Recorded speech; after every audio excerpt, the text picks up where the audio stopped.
نحمده ونستعينه ونستغفره ونعوذ بالله من شرور أنفسنا ومن سيئات أعمالنا. أعوذ بالله من الشيطان الرجيم. بسم الله الرحمن الرحيم. إن الذين جاءوا بالإفك عصبة منكم لا تحسبوه شرا لكم بل هو خير لكم لكل امرئ منهم ما اكتسب من الإثم والذي تولى كبره منهم له عذاب عظيم. لولا إذ سمعتموه ظن المؤمنون والمؤمنات بأنفسهم خيرا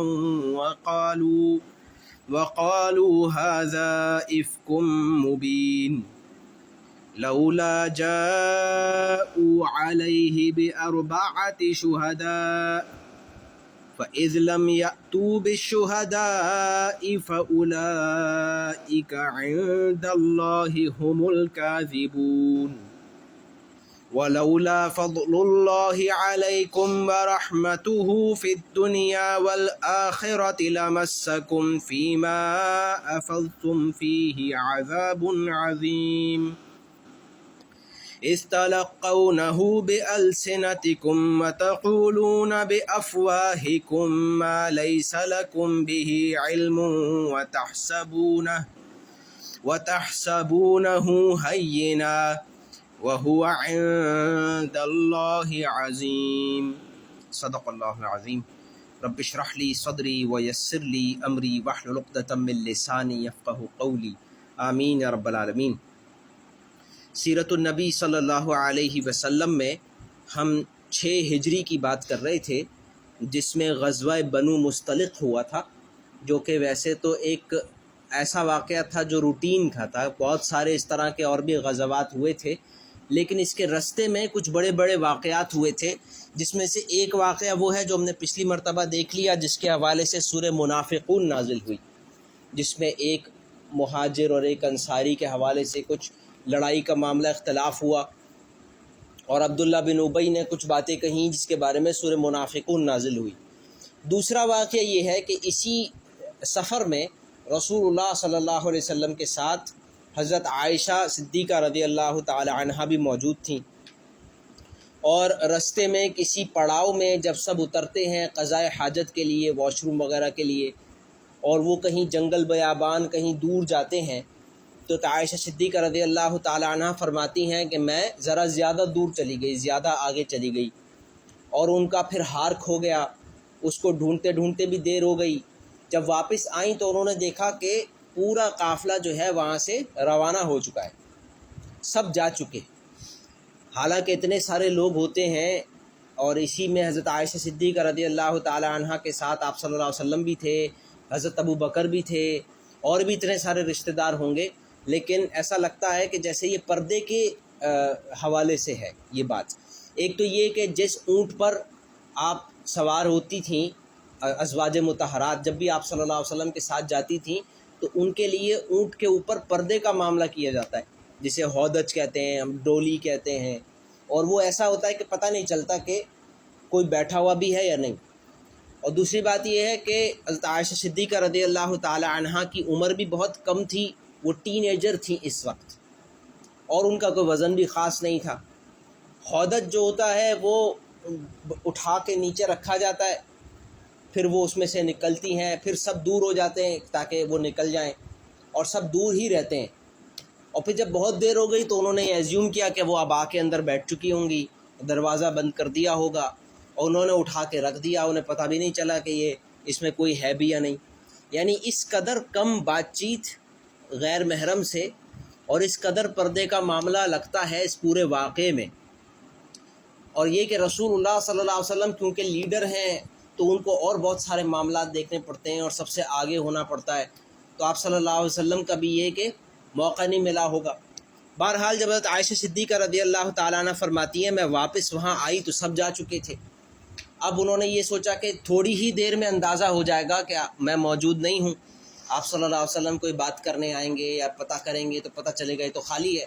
تو پھر واپس کسی کو بھیجا جائے گا ڈھونڈنے کے لیے، تو وہ وہیں بیٹھ گئی اور وہاں ان کی آنکھ لگ گئی، دیر ہوئی تو یا یہ کہ رات کا وقت ہوگا، تو وہ فرماتی ہیں تو عائشہ صدیقہ رضی اللہ تعالی عنہ کہ میرے چہرے سے پردہ اتر گیا، اور حضرت صفوان ایک صحابی جن کی ذمہ داری ہوتی تھی کہ وہ قافلے کے پیچھے پیچھے چلتے تھے کچھ فاصلے سے، اسی وجہ سے کوئی رہ جائے تو اس کا ساتھ دے دیں، انہوں نے دیکھا اور پہچان لیا کہ یہ حضرت عائشہ ہیں رضی اللہ تعالی عنہ، تو انہوں نے زور سے کہا انا للہ و انا الیہ راجعون، جس سے حضرت عائشہ فرماتی ہیں کہ میری آنکھ کھل گئی۔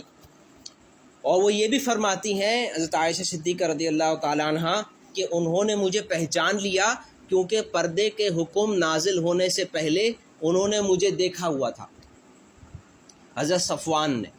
تو عائشہ صدیقہ رضی اللہ تعالیٰ عنہ یہ پورا واقعہ بیان کر رہی ہیں، تو اس واقعے کو انہوں نے اس طرح بیان کیا کہ پردے کے احکامات آنے سے پہلے حضرت صفوان نے مجھے دیکھا ہوا تھا، اس لیے وہ پہچانتے تھے کہ میں امہات المؤمنین میں سے ہوں، آپ صلی اللہ علیہ وسلم کے ازواج میں سے ہوں، تو ان کو اس پر بڑی حیرت ہوئی کہ پورا قافلہ چلا گیا اور آپ یہاں پر ہیں اکیلی، اور اس لیے وہ پردہ بھی جو ہے وہ چہرے سے اتر گیا تھا۔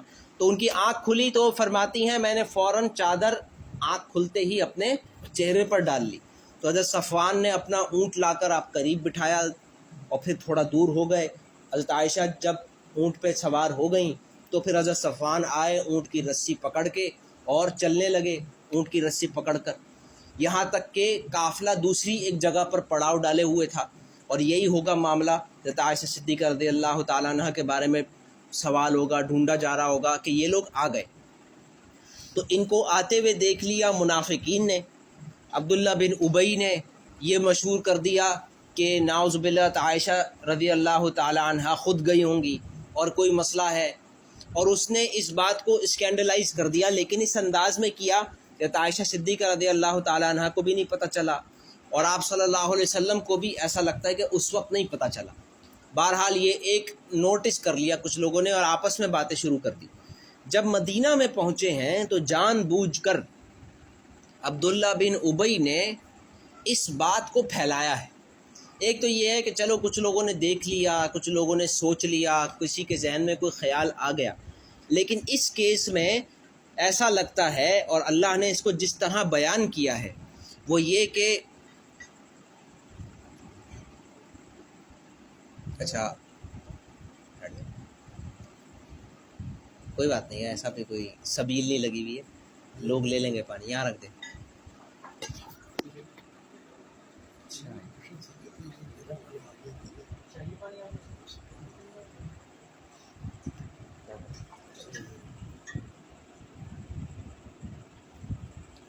سب پانی پی لیں، محرم ابھی ابھی گزری ہے۔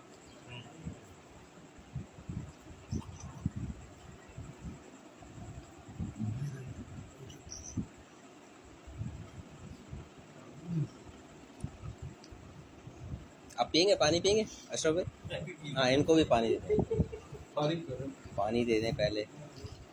ابو بکر بھائی پانی دے دیں، سب کو پانی پلا دیں۔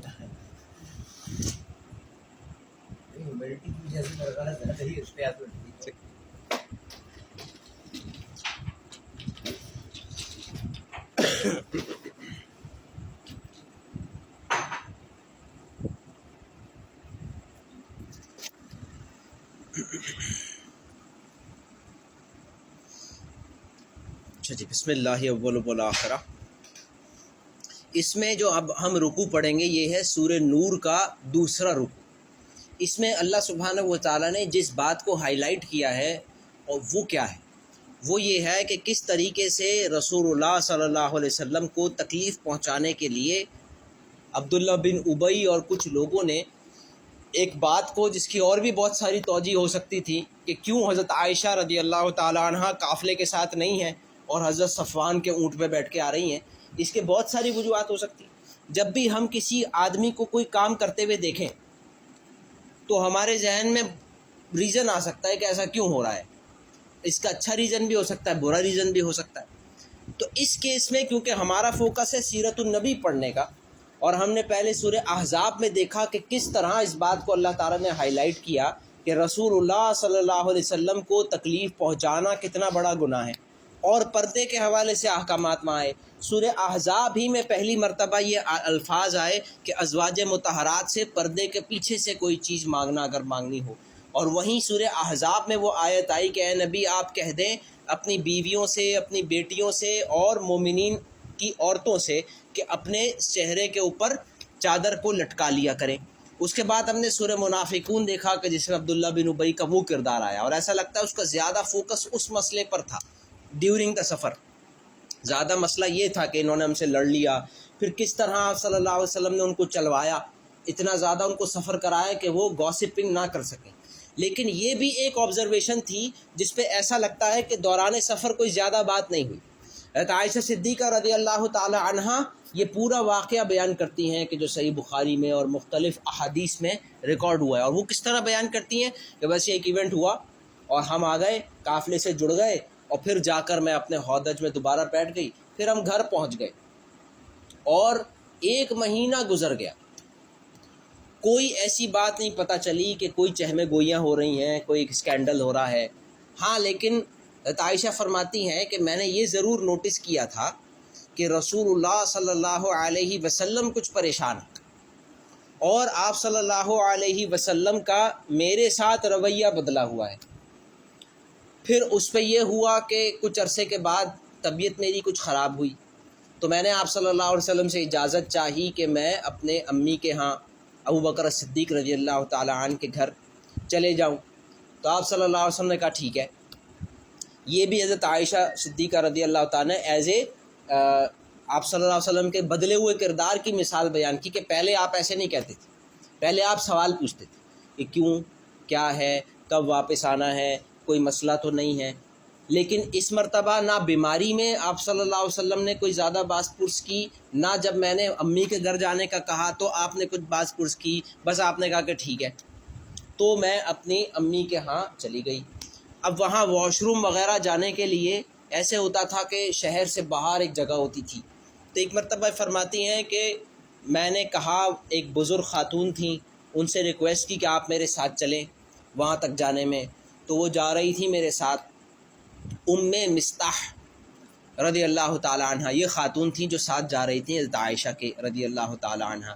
تو فرماتی ہیں کوئی ایسا گڑھا وغیرہ آیا کہ ان کا پیر پھسل گیا اور وہ تھوڑی سی جیسے گر گئی، لڑکھڑا گئی، تو ان کی زبان سے اپنے ہی بیٹے کے خلاف الفاظ نکلے کہ یہ عربوں کی عادت ہے کہ وہ جو ہے کسی کے خلاف کہتے تھے کہ فلاں جو ہے وہ ہلاک ہو جائے، ایسے ہی جو ہے ان کے ہاں۔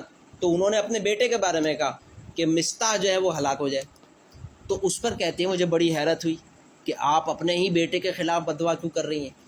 تو اس پر بڑے حیرت سے انہوں نے مجھ سے کہا کہ آپ کو نہیں پتہ آپ کے بارے میں کیا باتیں ہو رہی ہیں، اور میرا بیٹا جو مستح رضی اللہ تعالیٰ عنہ ہے وہ بھی اس میں شامل ہیں، آپ کے خلاف باتیں کرتے ہیں۔ تو انہوں نے کہا نہیں مجھے تو کچھ نہیں پتہ۔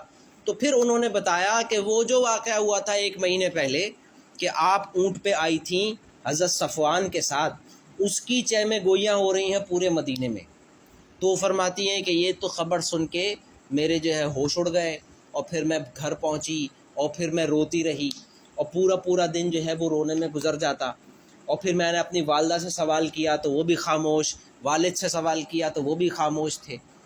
آپ صلی اللہ علیہ وسلم جو ہے یہ 1 مہینے تک آپ صلی اللہ علیہ وسلم عائشہ صدیقہ رضی اللہ تعالیٰ عنہ سے کوئی بات نہیں کی، یہاں تک کہ کچھ دوسرے لوگوں نے کہا، جیسے علی رضی اللہ تعالیٰ عنہ کی روایت ہے، دوسرے لوگوں نے باہر کا منظر بتایا کہ باہر کیا ہو رہا تھا۔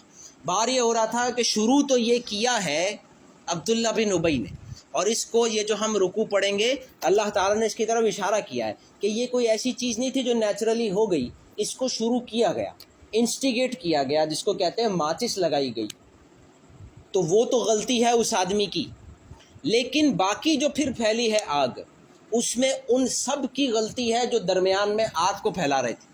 جیسے آپ کہیں کہ ماچس جلانے والا تو ایک آدمی ہے، لیکن وہ جو آگ کو ایک جگہ سے دوسرے درخت تک پھیلانے والا آدمی ہے، اس کی بھی کوئی غلطی ہے۔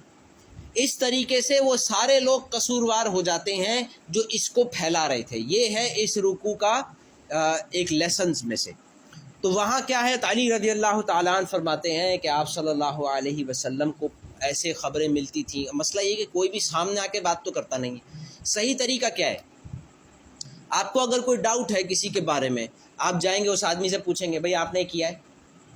اگر وہ مکرتا ہے، کچھ کرتا ہے، آپ اس کو کورٹ میں لے کے آئیں گے، اپنے ثبوت دیں گے، وہ اپنی گواہیاں دے گا، یا تو اس کو سزا ملے گی یا وہ بری ہو جائے گا، یا تو وہ باعزت بری ہوگا یا اس کا کرائم ثابت ہو جائے گا. یہ کرنے کے بجائے اس کو کہتے ہیں میچور لوگ ایسے کرتے ہیں.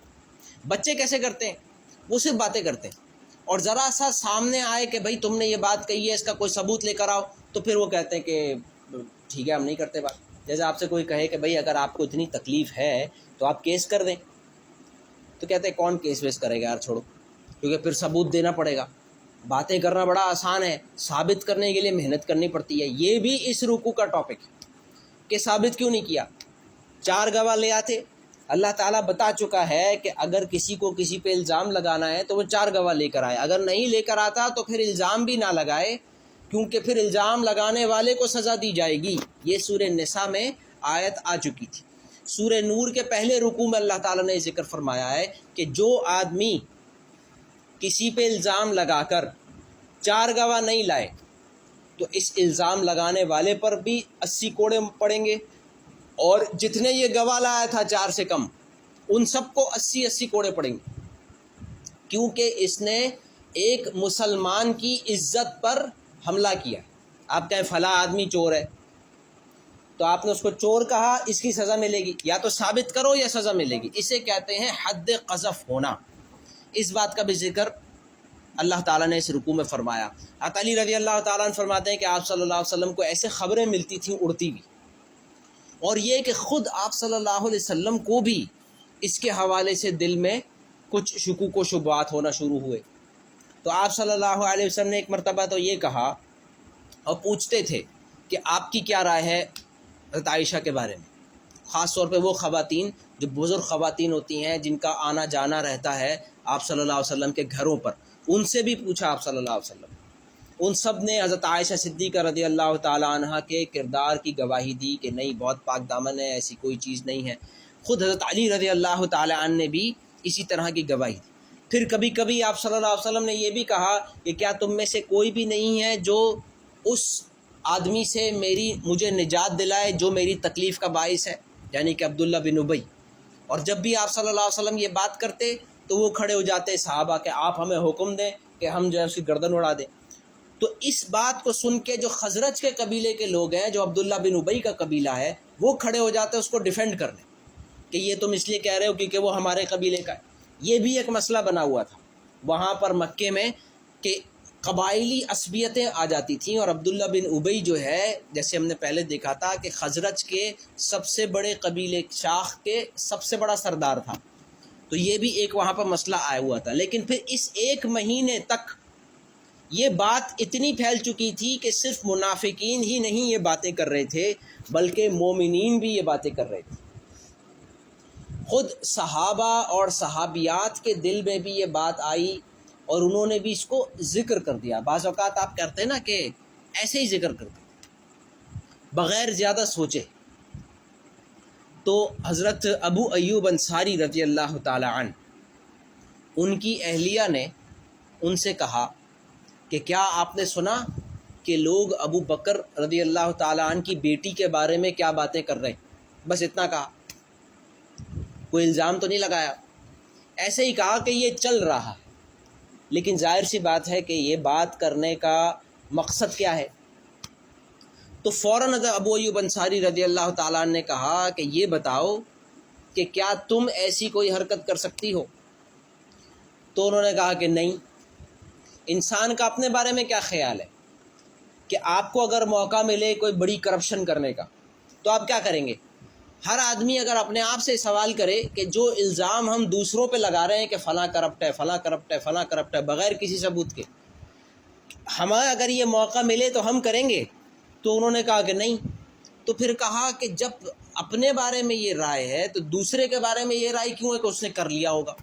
ان کے بارے میں بھی اچھی رائے ہونی چاہیے. بہرحال اللہ تعالیٰ اگر چاہتا تو فوراً ہی آیت نازل کر دیتا یہ بتانے کے لیے کہ ایسا کچھ نہیں ہے، لیکن اللہ تعالیٰ نے 1 مہینے ڈیلے کیا۔ اللہ تعالیٰ یہ دکھانا چاہتا تھا مومنوں کو کہ بیسٹ مومنین جو دنیا میں گزرے ہیں وہ صحابہ ہیں، صحابہ اور صحابیات۔ ہمارا ایمان کبھی وہاں نہیں پہنچ سکتا، لیکن انسان کتنا کمزور ہے اس معاملے میں کہ بیسٹ مرد اور بیسٹ عورتیں بھی اس طرح کی چہمے گوئیاں اور اسکینڈل میں آ سکتے ہیں۔ یہ انسان کا کمزور ترین ایریا ہے جس کو ہمیشہ شیطان ایکسپلائٹ کرتا ہے، یہ دکھانا مقصود تھا۔ تو حضرت عائشہ صدیقہ رضی اللہ تعالیٰ عنہ فرماتی ہیں کہ 1 مہینہ گزر گیا اور رو رو کے میرے آنسو خشک ہو گئے، تو ایک مرتبہ رسول اللہ صلی اللہ علیہ وسلم تشریف لائے حضرت ابو بکر صدیق رضی اللہ تعالیٰ عنہ کے گھر پر، جو حضرت عائشہ کی امی کا گھر ہے، اور وہ آ کر بستر کے کنارے پر بیٹھ گئے۔ ابو بکر صدیق رضی اللہ تعالیٰ عنہ وہیں کھڑے ہوئے تھے، اور فرماتی ہیں کہ میری والدہ بھی وہیں کھڑی ہوئی تھی کونے پر، اور آپ صلی اللہ علیہ وسلم نے کیا فرمایا؟ آپ نے فرمایا کہ اے عائشہ، اگر تم بری الذمہ ہو، اگر تم بے قصور ہو تو پھر کوئی پریشانی کی بات نہیں ہے، اللہ تعالیٰ تمہاری بے قصوری کو بتا دے گا، اعلان کر دے گا، مجھے وحی کے ذریعے بتا دے گا۔ مسئلہ یہ کہ 1 مہینے تک اللہ نے نہیں بتایا تھا اس وقت تک، اور آپ صلی اللہ علیہ وسلم کو تو نہیں پتہ غیب کا علم کہ کیا ہوا ایگزیکٹلی۔ اور اگر تم سے کوئی گناہ ہو گیا ہے تو پھر اللہ تعالیٰ سے توبہ اور استغفار کرو، اللہ تعالیٰ بہت معاف کرنے والا ہے، یہ فرمایا رسول اللہ صلی اللہ علیہ وسلم نے۔ عائشہ صدیقہ رضی اللہ تعالیٰ عنہ فرماتی ہیں کہ یہ سن کر میرے آنسو بند ہو گئے، اور میں نے کہا کہ چلو جب تک دوسرے الزام لگا رہے تھے تو کوئی بات تھی، خود رسول اللہ صلی اللہ علیہ وسلم بھی یہی سوچ رہے۔ تو میں نے اپنے والدہ کی طرف دیکھ کر کہا کہ آپ ان کو جواب دیں، تو انہوں نے کہا کہ بھائی اللہ کے رسول ہیں، کیا مطلب جواب دیں؟ تو پھر حضرت ابو بکر صدیق سے کہا کہ آپ ان کو جواب دیں، تو وہ بھی خاموش رہے۔ تو حضرت عائشہ صدیقہ رضی اللہ تعالیٰ عنہ فرماتی ہیں انہوں نے وہ آیات پڑھی سورہ یوسف کی، بل سودت لکم انفسکم امرا فصبر جمیل۔ یہ حضرت یوسف علیہ السلام کے والد کے، یعقوب علیہ السلام کے الفاظ ہیں، جب ان کے بچوں نے آ کر انہیں کہا تھا کہ آپ کے بچے کو بھیڑیا کھا گیا ہے اور یہ اس کی قمیص ہے، انہوں نے کہا تھا کہ نہیں، ایسا نہیں ہے، لیکن ہوا یہ ہے کہ تمہارے نفسوں نے تمہیں ایک بات، ایک پٹی پڑھا دی ہے اور تمہیں وہ صحیح لگنے لگی، فصبر جمیل، تو میں بس اب صبر ہی کر سکتا ہوں۔ تو حضرت عائشہ صدیقہ رضی اللہ تعالیٰ عنہ فرماتی ہے میں نے وہی کہا جو یوسف علیہ السلام کے والد نے کہا تھا، بل سولت لکم انفسکم امرا فصبر جمیل، کہ آپ تینوں، انہوں نے اپنے والد، اپنی والدہ اور رسول اللہ صلی اللہ علیہ وسلم جو حضرت عائشہ کے شوہر ہیں۔ اصل میں ہمیں یہ بھی دیکھنا پڑے گا کہ آپ صلی اللہ علیہ وسلم حضرت عائشہ صدیقہ رضی اللہ تعالیٰ عنہ سے ریلیشن شپ کیا ہے، بہت زیادہ گہرا، کلوز، فرینڈلی ریلیشن شپ ہے، اور وہ اسی انداز میں ان سے بات کر رہی کہ آپ لوگوں کے ذہن میں بھی اب یہ بات آ گئی ہے سن کر۔ اس کے بعد آپ صلی اللہ علیہ وسلم پر وحی آنا شروع ہو گئی، اور وحی آنے کا جو سائنز ہوتے تھے وہ یہ کہ آپ صلی اللہ علیہ وسلم کو پسینہ آنا شروع ہو جاتا، سخت سردی بھی اگر ہو رہی ہوتی تھی اس وقت بھی پسینہ آنا شروع ہو جاتا تھا آپ صلی اللہ علیہ وسلم، اور آپ کی آنکھیں بند ہو جاتی تھیں، اس طرح بند ہو جاتی تھیں جیسے بہت پریشر ہوتا ہے کسی کے اوپر، اور وہ ایسے آنکھیں بند کرتا ہے اور چہرے پہ پریشر کے آثار ہوتے، اور جہاں آپ صلی اللہ علیہ وسلم بیٹھے ہوتے ہیں وہ جگہ بھاری ہو جاتی، آپ صلی اللہ علیہ وسلم بستر پر بیٹھے ہوئے تھے۔ اچھا، وحی خفی بھی ایسے ہی آتی تھی، اور وحی جلی بھی ایسے ہی آتی تھی۔ وحی جلی اس کو کہتے ہیں جو قرآن ہے، وحی خفی کیا ہے؟ یہ وہی ہے جبریل علیہ السلام آئے، کوئی بات بتائی، لیکن وہ قرآن نہیں ہے، وہ کوئی بات ہے بس، لیکن دونوں کے آنے کا طریقہ ایک ہی جیسا ہوتا تھا۔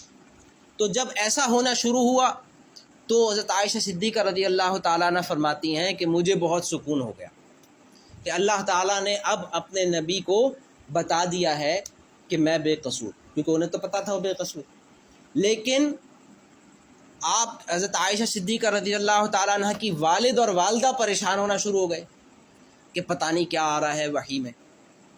جب وحی ختم ہوئی تو رسول اللہ صلی اللہ علیہ وسلم نے چہرے سے پسینہ پوچھتے ہوئے مسکراتے ہوئے عائشہ صدیقہ رضی اللہ تعالیٰ عنہا سے فرمایا کہ خوش ہو جاؤ، اللہ تعالیٰ نے تمہارے لیے اعلان براءت کر دیا ہے، تمہارے پاک دامنی کا اعلان کر دیا ہے۔ اس حضرت عائشہ صدیقہ رضی اللہ تعالیٰ عنہ فرماتی ہے میں یہ سمجھی کہ اللہ تعالیٰ نے وحی خفی کے ذریعے کو پیغام دیا ہے، مجھے نہیں پتا تھا کہ اللہ تعالیٰ نے قرآن نازل کر دیا ہے جو قیامت تک پڑھا جائے گا، یعنی میری پاک دامنی کا اعلان اللہ نے قرآن کے ذریعے کیا ہے، یہ نہیں پتا تھا کہ میری اتنی ویلیو ہے۔ پھر رسول اللہ صلی اللہ علیہ وسلم نے آیات پڑھ کر سنائیں، جس سے پھر ان کو احساس ہوا، حضرت ابوبکر صدیق کو اور ان کی بیگم کو، کہ ہماری بیٹی کے لیے اللہ تعالیٰ نے یہ پاک دامنی کے لیے آیات بیان کی۔ یہ ہے سورہ نور کا رکوع نمبر 2 جو اب ہم انشاءاللہ پڑھ رہے ہیں۔ اس کے بعد ہوا یہ کہ آیات ساری پڑھ دیں، تو اس کے بعد ابوبکر صدیق رضی اللہ تعالیٰ ان کی والدہ نے، حضرت عائشہ کی والدہ نے حضرت عائشہ سے کہا کہ آپ شکریہ ادا کریں رسول اللہ کا صلی اللہ علیہ وسلم۔ تو عائشہ صدیقہ رضی اللہ تعالیٰ نے فرمایا کہ میں ان کا شکریہ کیوں ادا کروں، میں تو اللہ کا شکریہ ادا کروں گی کہ جنہوں نے اعلان براءت کی۔ تو آپ صلی اللہ علیہ وسلم اس پہ بھی مسکرانے لگے۔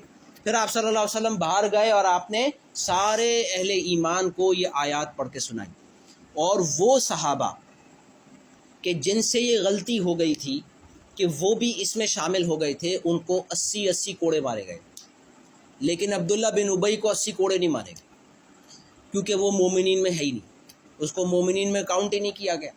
سورہ نور کے پہلے رکوع میں جو ہم نے نہیں پڑھا، اس میں یہ بیان کیا گیا کہ اگر کوئی کسی پر الزام لگاتا ہے زنا کا اور ثابت نہیں کرتا 4 گواہ لا کر، تو اس کو 80 کوڑے مارے جائیں۔ لہٰذا ان سب لوگوں کو یہ سزا دی گئی سوائے عبداللہ بن ابی کے اور منافقین کی، کیونکہ وہ اس لسٹ سے ہی خارج ہے۔ یہ اب ہم پڑھ رہے ہیں آیت نمبر 11 سے، اعوذ باللہ من الشیطان الرجیم، بسم اللہ الرحمن الرحیم۔ ان الذین جاؤوا بالافک عصبۃ منکم لا تحسبوه شرا لکم بل هو خیر لکم۔ یقین جانو کہ جو لوگ یہ جھوٹی تہمت گھڑ کر لائے ہیں وہ تمہارے اندر ہی کا ایک گروپ ہے۔ لا تحسبوه شرا لکم، تم اس کو اپنے لیے برا مت سمجھو، بل هو خیر لکم، بلکہ یہ تمہارے لیے اچھا ہوا۔ یہ جو پورا 1 مہینے کا ماحول بن گیا مدینہ میں، یہ اچھا ہوا تاکہ تمہیں یہ سمجھ میں آ جائے کہ یہ جو اب ہدایات مل رہی ہیں یہ کتنی ویلیویبل اور امپورٹنٹ ہے۔ جب حادثہ ہو جاتا ہے پھر انسان کو پتہ چلتا ہے کہ یہ جو سیفٹی پریکاشنز ہیں یہ کتنی ضروری ہیں، اور یہ تو صحابہ کا معاشرے میں ہو گیا، اب قیامت تک آنے والے انسانوں کو یہ پتہ چل جانا چاہیے کہ جب وہ لوگ محفوظ نہیں ہیں، ان لوگوں کو اللہ کی خصوصی حفاظت اور شریعت کے پردے کی سخت پابندیاں ضروری ہیں، ورنہ وہ نہیں بچ سکے تو ہم کیسے بچیں گے؟ یہ ہدایت ہے۔ تو اس میں فرمایا کہ اس پورے واقعے کو برا مت سمجھو، یہ اچھا ہوا تمہارے لیے۔ لِكُلِّ امْرِئٍ مِّنْهُمْ مَا اكْتَسَبَ مِنَ الْإِثْمِ وَالَّذِي تَوَلَّىٰ كِبْرَهُ مِنْهُمْ لَهُ عَذَابٌ عَظِيمٌ۔ ان لوگوں میں سے ہر ایک کے حصے میں اپنے کیے کا گناہ آیا ہے، اور ان میں سے جس شخص نے اس بہتان کا بڑا حصہ اپنے سر لیا ہے اس کے لیے تو زبردست عذاب ہے۔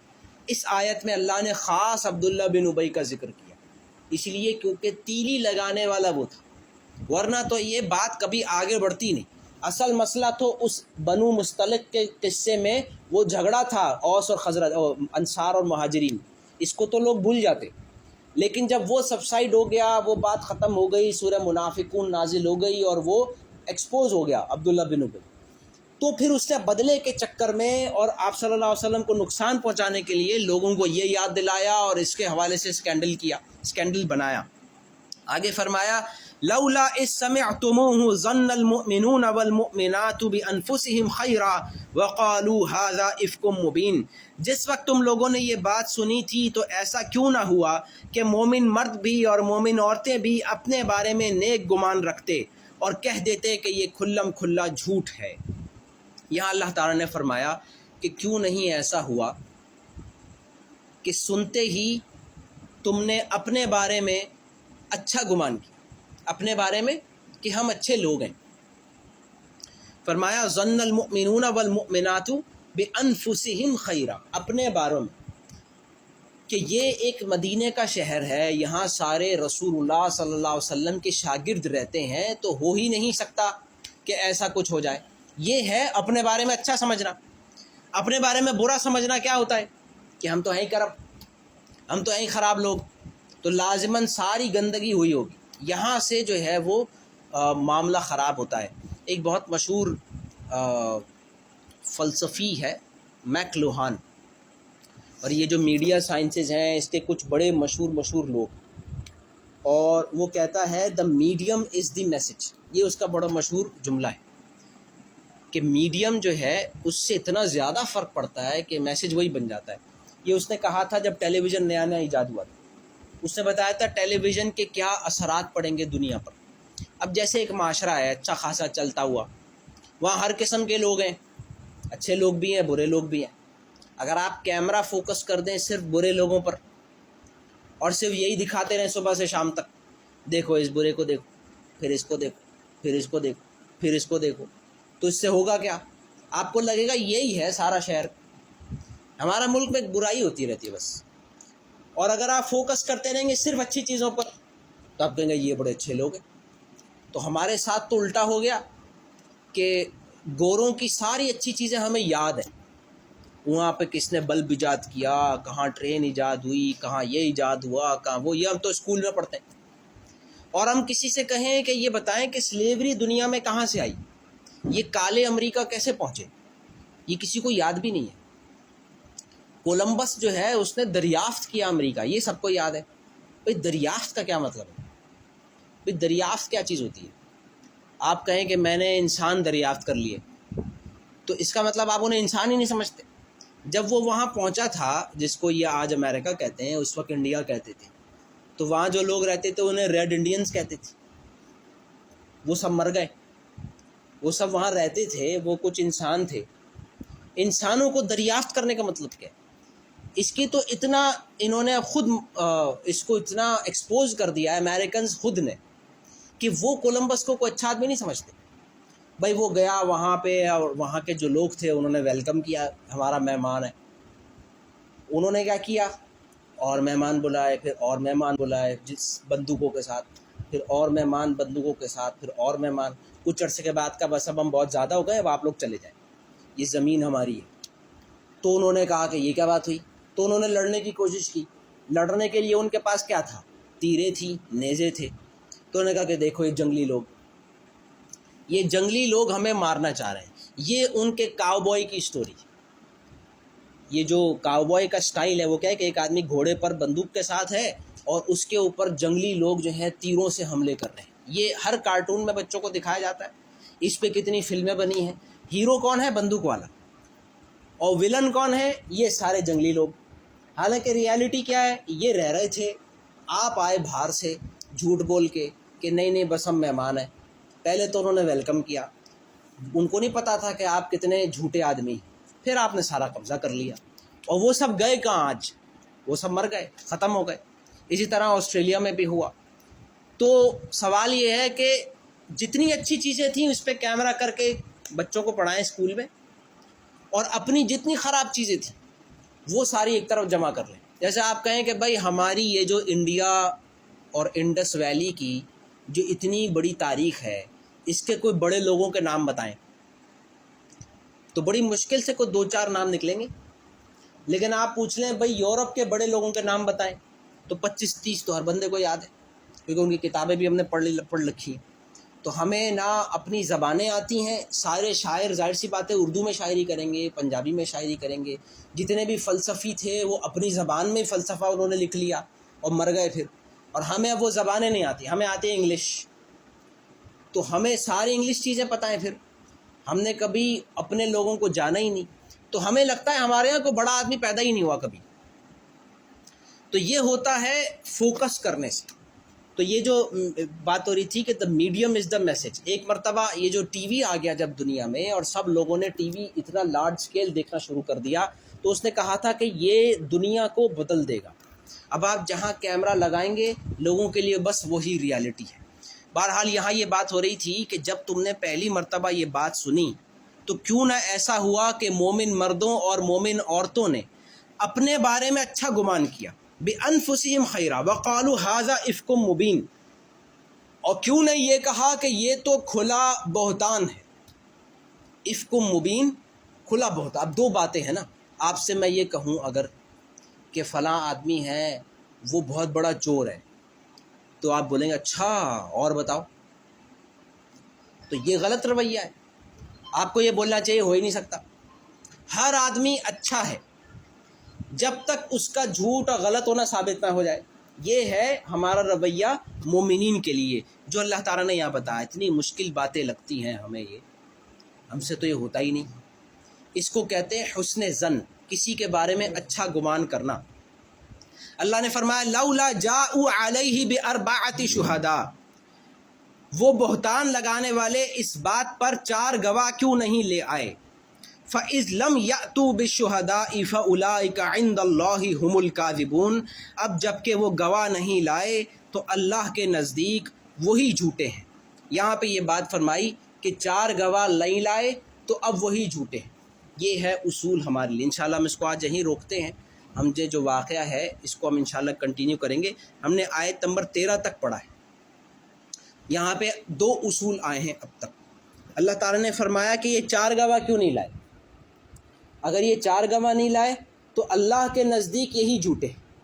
اس کا مطلب کیا ہے کہ اگر کوئی آدمی کسی کے بارے میں الزام لگاتا ہے اور ثابت نہیں کر سکتا تو اس کا مطلب وہ جھوٹا ہے۔ اور یہ اصول ہے جو کہ رسول اللہ صلی اللہ علیہ وسلم نے بیان فرمایا، جو کہ عدالت کا اصول ہے۔ آپ صلی اللہ علیہ وسلم نے فرمایا کہ جو الزام لگانے والا ہے ثابت اس کو کرنا پڑے گا، جس پر الزام لگایا گیا ہے وہ ایک قسم کھائے بس۔ یہ حدیث ہے۔ آپ صلی اللہ علیہ وسلم نے فرمایا ثبوت لانا ذمہ داری کس کی ہے؟ جو الزام لگا رہا ہے، اور جس پر الزام لگایا جا رہا ہے اگر اسے کورٹ بلاتی ہے اس کو کوئی ثبوت پیش کرنے کی ضرورت نہیں، اس کو صرف قسم کھانی کہ بھئی آپ کے اوپر یہ الزام ہے۔ وہ کہتا ہے اللہ کی قسم میں نے ایسا نہیں کیا، بس ختم، کیس ختم، اس کو کچھ ثابت کرنے کی ضرورت نہیں۔ اور جو الزام لگا رہا ہے کہ فلاں آدمی نے فلاں گناہ کیا ہے، اب اس کو ثبوت لانے پڑیں گے۔ اگر وہ ثبوت لانا میں فیل ہو گیا تو پھر اس کو پھر سزا دی جائے گی۔ زنا کے بارے میں تو سزا طے ہے، اسے حد قذف کہتے ہیں، لیکن ویسے یہ سزا دوسری جگہوں پہ بھی لگائی جا سکتی کہ آپ کے فلاں آدمی چور ہے، ثابت کریں ورنہ سزا ملے گی، ورنہ خاموش رہیں۔ اب یہ ایک جنرل اصول ہے۔ اب دیکھیں جیسے میڈیا ہے، ہمارے یہاں ٹیلی ویژن ہے یا سوشل میڈیا ہے، اس پر آتا ہے کہ بھئی فلاں آدمی جو ہے وہ فلاں گناہ کرتا ہے، فلاں آدمی فلاں کرپشن کرتا ہے۔ یہ اللہ کے نزدیک جائز نہیں۔ کیا کہنا چاہیے ہمیں کہ ھذا بہتان عظیم، یہ بہتان ہے، الزام ہے، یہ غلط بات ہے۔ یا تو جاؤ اور ثابت کرو یا پھر غلط بات ہے۔ اگر پورا معاشرہ ایسا ہو جائے گا تو خود بخود ہوگا کیا کہ غلط جو ہے وہ اپنے کھڈے میں، اپنے کونے میں رہے گا۔ جیسے ہوتا ہے نا کہ ہمارے یہاں کلاس روم میں یہ کہتے ہیں کہ بھائی آج کل جو ہے نا وہ سارے بچے وہ سگریٹ پی رہے ہیں۔ اب آپ نے اتنا بڑا اسٹیٹمنٹ کر دیا، اب آپ جا رہے ہیں اس کلاس میں 30 بچے 25 بچے بیٹھے ہیں، سگریٹ 2 بچے پی رہے تھے، 2 پی رہے تھے، 10 اس کے بارے میں باتیں کر رہے تھے کہ یہ لوگ پیتے ہیں، ہم بھی پئیں گے۔ ان کا پلان تھا، ان کو پتہ ہی نہیں ہے ملتی کہاں ہے، پیتے کیسے ہیں، بس باتیں کر رہے ہیں، 2 پی رہے ہیں۔ آپ نے کیا کیا، اس کو اتنا ڈسکس کر لیا کہ لوگوں کو لگ رہا ہے سب پیتے ہیں۔ اب یہ کوئی گناہ نہیں ہے بھئی، جب سبھی پیتے ہیں تو پھر سبھی پئیں۔ اور اس کو آپ الٹا کر لیں کہ نہیں سب اچھے ہوتے ہیں، سب صاف ستھرے ہوتے ہیں، سب نیک ہوتے ہیں، تو اس سے لوگوں کا رویہ بن جائے گا پھر ہمیں بھی نیک ہونا ہے۔ ایسے ہی جیسے آپ بحریہ ٹاؤن میں دیکھ رہے ہیں ماشاءاللہ صفائی ہے، روڈ پہ کچرا نہیں ہے، تو ہم بھی کچرا نہیں پھینکتے روڈ پر، اور اگر روڈ پہ کچرا ہی کچرا ہو تو پھر آپ بھی بولتے ہیں کہ میں پھینک سکتا ہوں۔ اسی طرح ہمارے ذہن میں یہ معاشرہ ہوتا ہے۔ جیسے وہ کہتے ہیں کہ بھئی آپ کرپشن کرتے ہیں، کہتے ہیں ہاں تو وہ بھی تو کرتے ہیں، وہ بھی کرتے ہیں تو ہم بھی کرتے ہیں۔ ابھی جیسے وہ الطاف حسین صاحب کا انٹرویو آیا نا، تو اس پہ اس نے کہا، الطاف حسین نے، کہ بھائی ہمیں تو میڈیا میں سینسر کر دیا جاتا تھا۔ کس نے کہا یہ؟ بھائی الطاف۔ تو اس نے اس سے سوال کیا کہ 90 سے بھی تو ہمیں کال آتی تھی، ہم بھی جب چینل پہ وہ ہوسٹ تھا ٹی وی ہوسٹ کہہ رہا تھا، اس وقت میں ARY پہ ہوتا تھا، اور اگر ہم کوئی MQM کے خلاف خبر چلا دیں تو ہمیں بھی کال آ جاتی تھی. اس پہ بھائی کا جواب کیا ہے؟ ہاں تو کرنا، وہ کرتے تھے تو ہم بھی کریں گے. ہمارے خلاف ہوتا تھا تو پھر ہم نے بھی کیا یہ کہ آپ یہ ہم نہیں چلنے دیں گے کہ ہمارے خلاف خبریں چلاؤ اور ہم جب اس کا جواب چلائیں تو اس کو نہ چلایا جائے. یعنی وہ کہنا یہ چاہ رہا ہے کہ ہم پہ کیونکہ ظلم ہوا اس لیے جائز ہے کہ ہم بھی ظلم کریں. یہ آج وہی باتیں کر سکتا ہے آدمی جو آخرت کو نہیں مانتا، جو کہتا ہے بس چوری ہوئی تو ہم بھی چوری کریں گے. پھر بھائی آپ ناجائز نہیں کر سکتے، آپ جائز راستہ ہی چنیں گے. چاہے آپ کے اوپر ظلم ہو رہا ہو تو آپ بھی ظالم بن جائیں، یہ نہیں ہو سکتا. بدلہ لیا جائے گا برابری کا تو وہ بھی لیا جائے گا عدالت کے تھرو. یہ ہے اسلام کا. عدالت سے نہیں لے سکتے تو برداشت کریں، آخرت ہے اصل، تو ججمنٹ کی جگہ آخرت ہے. تو پہلی بات اللہ تعالیٰ نے یہ بتائی کہ اپنے بارے میں اچھا گمان کیوں نہیں کیا، کیوں نہیں تمہارے ذہن میں یہ بات آئی کہ یہ ہو ہی نہیں سکتا. خاص طور پہ عائشہ صدیقہ رضی اللہ تعالیٰ عنہا کے بارے میں بات ہو رہی ہے، حضرت صفوان جو کہ ایک صحابی ہیں ان کے بارے میں بات ہو رہی ہے. یہ کون لوگ ہیں جو قربانیاں دے کر اپنے گھر بار چھوڑ کر اسلام پر آئے ہیں، اور تم ایک گھٹیا سا الزام لگا رہے ہو اتنے بڑے لوگوں کے لیے، یہ سوچے بغیر کہ یہ پاسبل نہیں ہے. اور جو سوال انہوں نے کیا تھا ابو ایوب انصاری رضی اللہ تعالیٰ نے اپنی بیگم سے کہ تم کیا ایسا کام کر سکتی ہو، انہوں نے کہا بالکل نہیں. کتنا کانفیڈنس ہے ہمیں اپنے بارے، اپنی پاک دامنی کے بارے میں. آپ کہتے ہیں یار آج کل سے نا سب رانگ وے آتے ہیں. کیا آپ بھی آتے ہیں؟ نہیں میں نہیں، کبھی نہیں. بھئی جب آپ کبھی نہیں تو سب ہمیشہ کیسے؟ کچھ لوگ کرتے ہیں، ہمیں کیا چاہیے ان کچھ لوگوں کو صحیح کریں، بجائے اس کے کہ ہم کہیں کہ بھئی سارا قوم ہی خراب. اور یہ ایک عام پاکستانی سوچ بن گئی ہے. اللہ تعالیٰ یہ چاہتا ہے کہ مومن دوسرے مومن کے بارے میں حسن ظن رکھے. یہ پہلا اصول ہے، حسن ظن. مومنین کے بارے میں حسن ظن، سب اچھے ہیں. دوسری بات اللہ نے یہ کہی کہ یہ 4 گواہ کیوں نہیں لائے، اگر نہیں لائے تو یہی جھوٹے ہیں. اللہ نے اس کو کہا، حالانکہ اللہ کو تو حقیقت بھی معلوم ہے، اللہ نے حقیقت بھی بیان کی ہے کہ ایسا ہوا نہیں ہے، اللہ کو پتہ تو ہے، لیکن ہمیں تو نہیں پتہ نا غیب کا. ہمارے لیے ایک رول بتا دیا اللہ نے، جو چیز عدالت میں ثابت نہیں ہوئی وہ ایگزسٹ نہیں کرتی. اگر یہ 4 گواہ نہیں لائے تو یہ جھوٹے. بہت سمپل رول ہو گیا. اب آپ کہیں فلاں چور فلاں کر، بھائی عدالت میں ہوا، اس کو بلایا گیا، اس سے سوال جواب ہوا، نہیں ہوا تو پھر یہ آدمی پاک دامن ہے. اور یہی رول ہے کسی کو کافر قرار دینے کے لیے. اب پتہ نا قادیانیوں کو کافر کیسے قرار دیا گیا؟ اس کو عدالت میں بلایا گیا، اس سے سوال کیا گیا کہ بھائی دیکھیں آپ کی کتاب میں یہ لکھا ہوا ہے، آپ نے یہ لکھا، اس سے کہا یہ میں نے لکھا ہے. اس کی اچھی توجہ کر کے بتائی کہ کیا اس کا مطلب یہ ہے آپ یہ کہنا چاہ رہے ہیں جو کہ جائز ہے، ایسا کہنا جائز ہے؟ تو کہا نہیں میں یہ نہیں کہہ رہا، میں کہہ رہا ہوں میں نبی ہوں، مجھ پہ وحی آتی ہے. اس کے اتنی مرتبہ سوال کیا گیا، اس سے ہر سوال میں کہا کہ نہیں میرا مطلب یہی ہے کہ میں نبی ہوں. پھر اس کو کہا کہ کافر. یہ اسلام کا اصول ہے جنرل. باقی کوئی آپ کے سامنے کوئی بات کر رہا ہو تو اصول کیا ہے کہ کوشش کرو اس کی تعویل کرنا کہ نہیں اس کا مطلب یہ نہیں ہوگا، اس کا مطلب یہ ہوگا. جیسے ہم اپنے بچوں کو ڈیفینڈ کرتے ہیں کہ آپ کے بچے نے چوری کی ہے، کہ نہیں بھائی آپ کو غلط فہمی ہوئی ہوگی، اس نے یہ نہیں یہ کیا ہوگا. ایسا ہمیں دنیا کے ہر مسلمان کے لیے کرنا ہے. یہ ہے اس میں رول، انلیس وہ کورٹ میں چل رہا ہو کیس، دونوں طرف سے دلائل دیے جائیں گے. ایک مرتبہ ثابت ہو گیا اس نے غلط کام کیا ہے، اب سب مل کے کہیں گے غلط کیا ہے، پھر وہ ظالم ہے، پھر ظالم کا ساتھ دینے کی اجازت ہے، پھر تو سزا دو اس کو. ثابت ہو گیا تو سزا دو. ہمارے یہاں دونوں کام نہیں ہو رہے. اللہ سبحانہ و تعالی ہمیں سمجھ اور عمل کی توفیق نصیب فرمائے. بارک اللہ لی ولکم ولسائر المسلمین والمسلمات. انشاءاللہ